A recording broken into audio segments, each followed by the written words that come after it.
Can you, as a human, be tricked by a machine to think they feel and they think exactly the way they do? The AI that is controlling the ship in WALL-E, it makes me think of 2001 Space Odyssey, Stanley Kubrick. There is this machine, and then it's deceiving or it's lying. It's manipulating. Runs his own agenda. Exactly, runs his own agenda. What is AI going to do once we're gone? Become Wall-E's who do nothing else but clean up the mess we left behind? AI is there to help you, but don't trust it fully. As a human, always use your judgment. These art pieces, the films, are just a mirror of our societies, and we hope that in the years to come, we will have more movies talking about AI and talking about ChatGPT and this kind of thing. Really.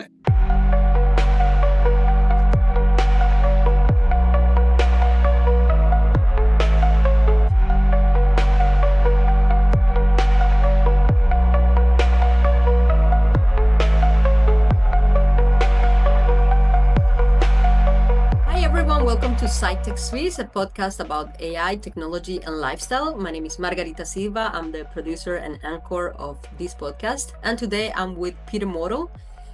Good morning. Hello. He is the executive producer of the podcast. And today we are doing a very special episode about AI and movies, AI and Hollywood.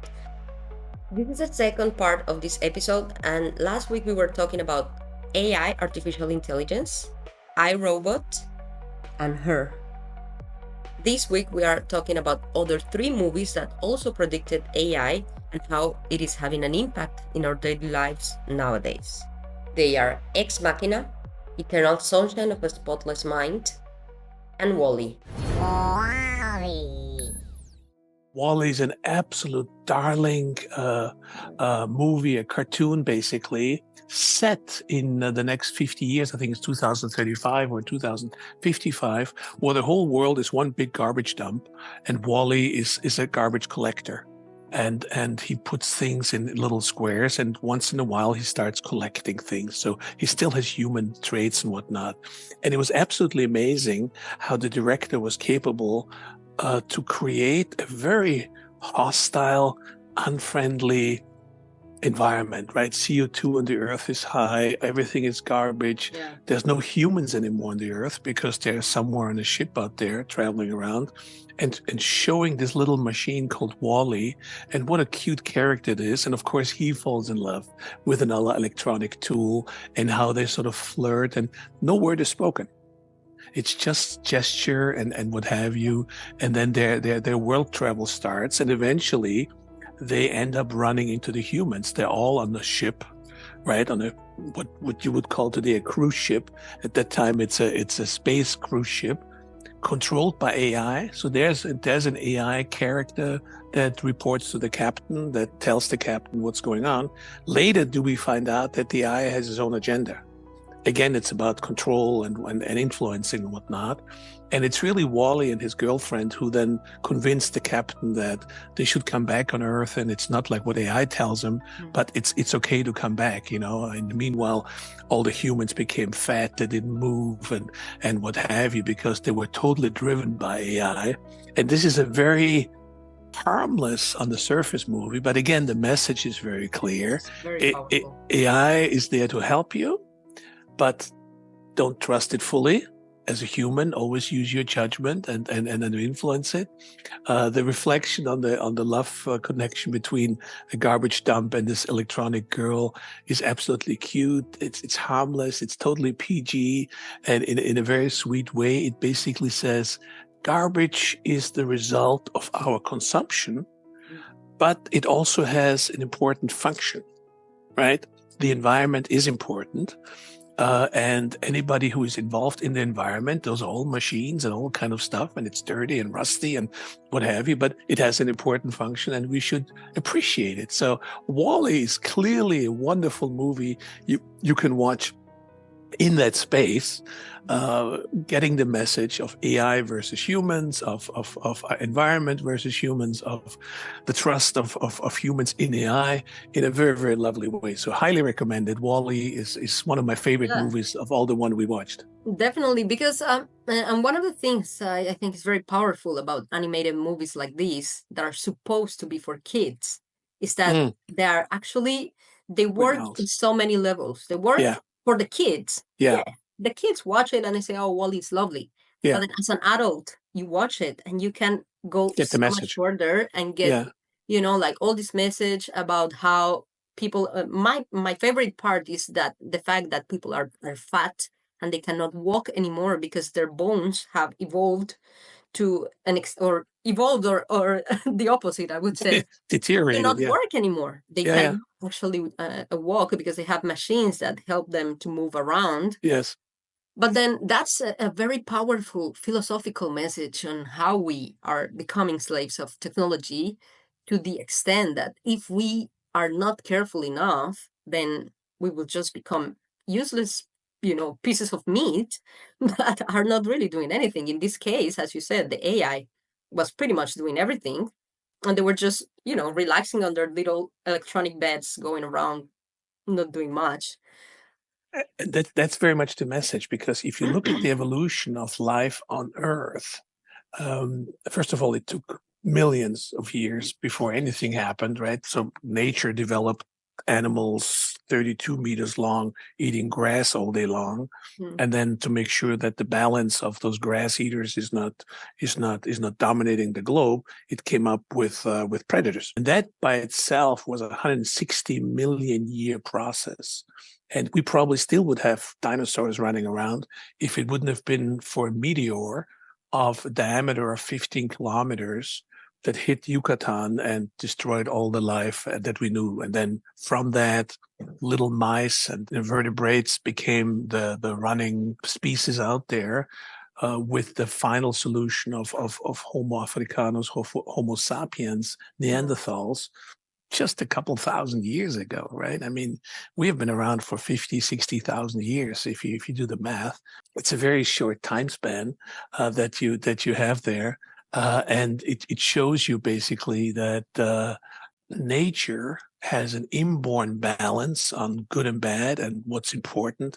Darwin did the comparison. There's only so many falcons as there's mice, and there's only that many mice as there's falcons.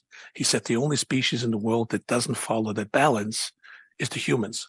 Mhm. And the humans correct it by war and by the pest and by diseases, right? Mhm. Fortunately, looking back the last 200 years when he wrote this piece, it's the case, right? It was World War One, World War Two that sort of did it, then the Spanish influenza, COVID, AIDS, and what have you. So he was in 1850. He was correct in saying the only balance we have is again external factors like diseases and the war we start and what have you.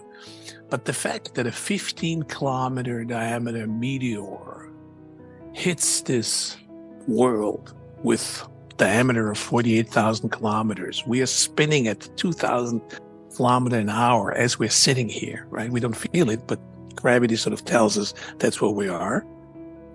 A 15-kilometer meteor changes the whole structure. That's kind of scary, right? It's so Yeah. philosophically, what I'm trying to say is, what is AI going to do once we're gone? Once AI takes over, what are they going to do? Become dinosaurs? Become Yeah, other look, mammals and become wall-E's who do nothing else but clean up the mess we left behind? That becomes well, the nature? that poses a question, because when you mentioned the AI that is controlling the ship in Wall-E, Yeah. it makes me think of also this movie that we are not including in the analysis today, but that it's also a really good movie. It's 2001: Space Odyssey, Stanley Kubrick. There is this machine that is controlling the ship, and then it's deceiving or it's lying. It's manipulating. Runs his own agenda. Exactly, runs his And own agenda. It's a bit remember the voice? same concept. His name was Hall. Remember Hall's voice? Yes, exactly. Hello, how are you today? Very, very smooth, you know. And then what it makes me think is about that. Then, and now I will bring my third movie, which is Ex Machina. Yeah. Because it's pretty much about this Turing test that was created by Alan Turing in the 1950s, so early. He was already thinking about all this stuff. He posed the question, can machines actually feel and think by themselves as humans? Yeah. But then he created this concept, this test, that is actually being used until the day to see if a machine can actually convince a human that they are also pretty much humans, right? Like, can you as a human be tricked by a machine to think they feel and they think exactly the way they do? Yeah. And the question is, in most of these movies, it is shown that it might be a big possibility, like we will get there. And in Ex Machina, it's pretty much the whole thing, because there is this creator, a bit of one of those tech guys who is very wealthy, and he's done so much that now he plays God, and he starts creating robots that resemble humans so much physically. They have like this synthetical skin that looks so real, and they can feel as well with the skin. Like if you touch them, they feel you, etc. But he's also developing on the mindset, right? And he's created this version. It's a beautiful woman. She looks so real, even though she still has the robot body. And then she's tested by this guy who needs to see, okay, is this robot able to convince me that she is human? And then what we see in the story is that she starts gaining the trust, and they get really intimate at some point. He falls in love with her, obviously. And then by the end, she convinces him that they need to escape because she's pretty much a slave of this creator. And then she convinces him, you need to help me to escape, and we will escape together, and we will be happy together as a couple. Yeah. What happens in the end is she actually is tricking him. The only thing she wants is to escape. But once he frees her, she doesn't care about him anymore. She leaves him locked up, and she escapes by herself. And that's it. That's the end.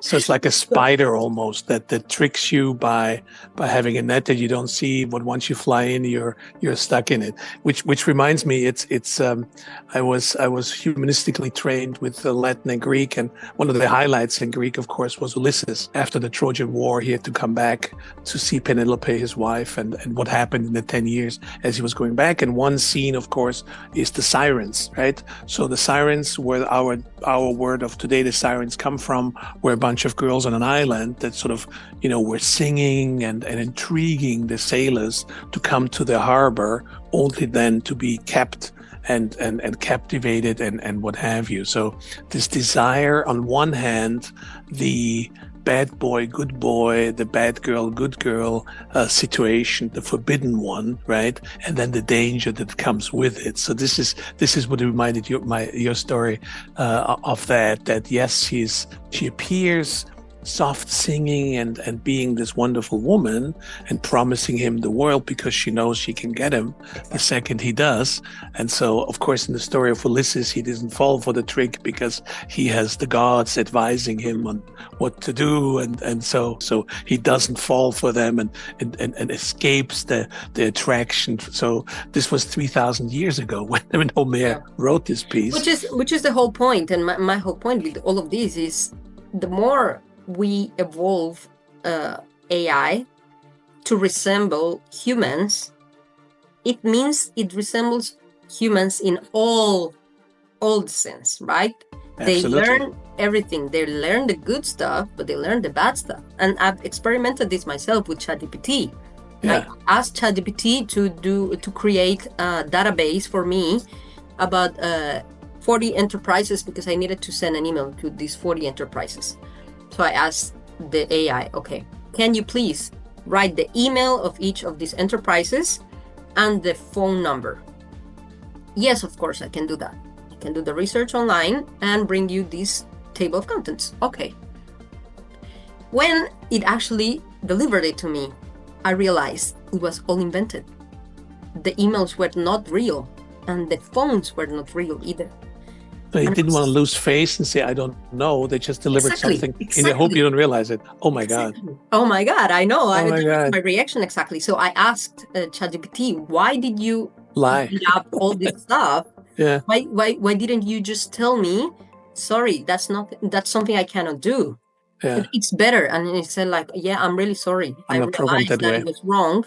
But yeah, the truth is I really wanted to, like comply. And this is something humans do. When you are asked to do something and you embarrass yourself and say, I don't know how to do that, you invent or you improvise, right?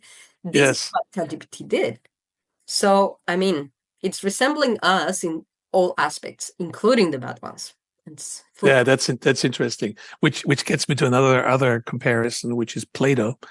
He wrote the famous shadow comparison, where a bunch of people are in a cave, and the fire is on, and then they see their shades, and then the philosophical question came up: am I the real thing, or is my shadow the real thing? What role does the shadow have? And this sort of what he tried to portray is basically the shadow is a one-on-one from us, and we are controlling the shadow, and both have a being, us being the more important one and you being the shadow. So at the moment, AI is the shadow that's following us one-to-one. And what we are saying is that eventually, regardless of what we do, the shadow will take on its own life. So we're evolving from the shadow example where the philosophical question came up of being, right? We're the only species in the world that can ask that question. No tiger in India says, shit, I want to go to Africa. Or the lion says, I'm bored with Africa. What am I doing with my life? I want to go to India. I should be a tiger. No animal in the world asks that question. No tree in this world asks that question. We do. So that's why he sort of did that. And I think this is where we are with AI, where currently, yes, the shadow of us is AI, but eventually we need to be aware that the shadow might take up a life of its own and just walk away from the whole situation. Yes, exactly. Well, talking about controlling your mind and help you forget your mind, The Eternal Sunshine of the Spotless Mind, an incredible long title of an incredible creative movie with Jim Carrey, who we all know is comedian. In this one, not a comedian at all. He was sort of the confused person that very shy, falls in love with somebody and gets hurt. And how do you overcome that? And then meets a woman, a young Kate Winslet in 2002 and whatnot. And they eventually realize that there is a doctor out there that helps you forget your bad experiences. So in other words, when you're heartbroken, how do you overcome it? If you're a weak person like Jim Carrey in the movie, well, you go to the doctor who helps you forget, right? And at a glance, you think, oh, this is great because I can sort of like reboot my computer, right? Like if the computer doesn't work, I just take out the plug and reboot it and everything is fine. And then we realize, well, it doesn't work that way, right? It's all of a sudden she reboots and forgets about him. And then he thinks, oh my gosh, why doesn't she recognize me anymore? I'm still in love with her, even though we're broken up. And then he finds out that the whole thing has been manipulated by the doctor in the first place, who had an extramarital affair with the receptionist and started cleansing her brain first in order to do that. So from a sort of human, as we said before, mean, bad guy attitude, came up with this invention, and sold it as something very positive. So again, it shows you whenever we trigger with this whole engine called nature, every little wheel we take out here might affect 15 wheels over there. So not directly AI related, but it's technology. And again, the wish for humans to meddle with nature, I would say, is very well portrayed in this movie, and highly recommend it. Actually, because you say it's not AI related, even though I do believe, and the reason why I think this movie is relevant to the AI topic, it's because it's the opposite situation. It's humans trying to resemble machines. Like we, as you said, we want Yeah. to pretend that we can, as you do in your computer, right? You have something, you have a file that you don't want anymore, you delete it, Delete. Yeah. doesn't exist anymore. Never Yeah. happened, right? Yeah. This conversation we are having, I download the recording, but then afterwards, if I want to delete it, it never happened. It's gone. Yeah. And we would sometimes, it's exactly the opposite thing. We have been programming AI to resemble humans, but what happens also when we want to do the opposite? Yes. What if us as humans, we want to resemble the machines and say, oh my God, there's so many things I would like to just delete, Control Alt delete. Yeah. And yes, it's very interesting in that sense, and it just shows that it doesn't really work like that. It wouldn't really work for us to resemble the machines, because precisely, again, the fact that we have feelings complicates emotions.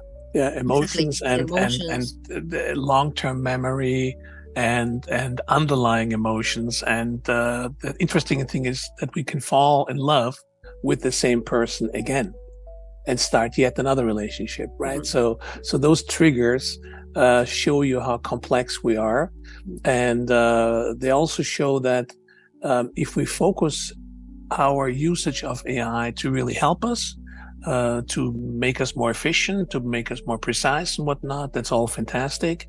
We did discuss the bridge between humans and AI with neurological, emotional capabilities. Mm.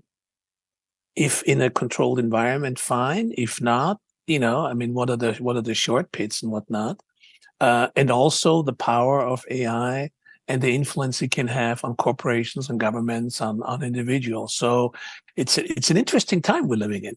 Yes, definitely. I think, and a bit to conclude this episode, I think it's the fact that we are able to create these stories and think about, the possible outcomes. It's really important, and it's why it is why art is so important to civilizations. Civilizations are not remembered by their engineers or the politicians, but what we most remember is the art. I think these art pieces, the films, are just a mirror of our societies, and I think it's really important that we keep doing this, because it kind of really provides that room for the philosophical view of it, like what we were saying with Wall-E. Okay, yes, there is a story, but it's not about the story, it's about everything else, telling you the message behind it.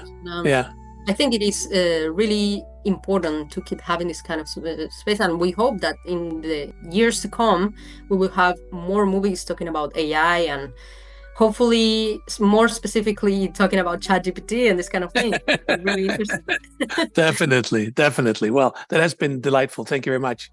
Thank you. Well, and we want to invite you all to please subscribe. Please follow us in all of our social media. We're going to leave you all the links here in the description. Right. And yes, please keep coming, because we are really happy to share with you this space talking about AI, the future, philosophy, etc. in this episode of Vibe Check. Thank you very much, and see you next time. Thank you very much. Bye-bye.